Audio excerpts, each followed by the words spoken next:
Blackstone Publishing presents The Rivals of Sherlock Holmes, the greatest detective stories, 1837 to 1914, edited by Graeme Davis. This book is read by Paul Boehmer, Maxwell Caulfield, Gabrielle de Cuir, Alex Hyde-White, John Lee, Jim Meskimen, Arthur Morey, John Rubinstein, and Stefan Rudnicki. The Origins of Sherlock Holmes by Leslie S. Klinger. Why did the 27-year-old Arthur Conan Doyle decide to write detective stories? What were the inspirations for the stories, the literary sources that Doyle drew upon?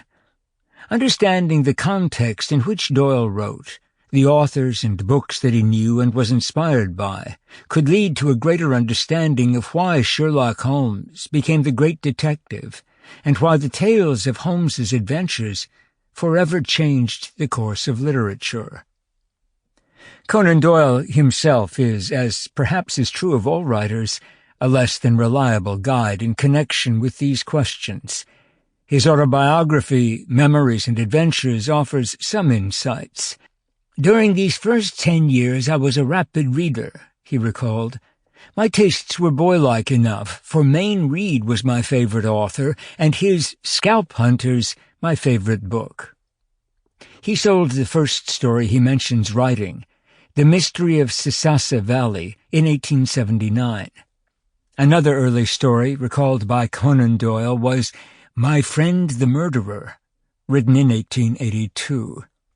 He also recalled fondly J. Habakkuk Jeffson's statement that he sold in 1884 to Cornhill magazine.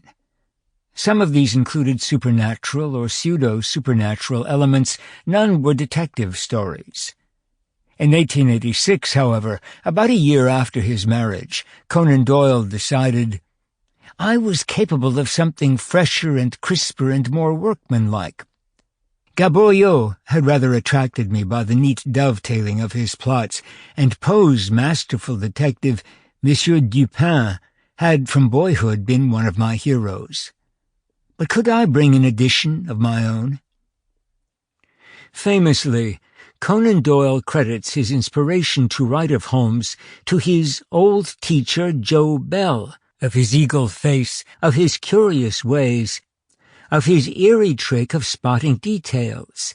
If he were a detective, he would surely reduce this fascinating but unorganized business to something nearer to an exact science.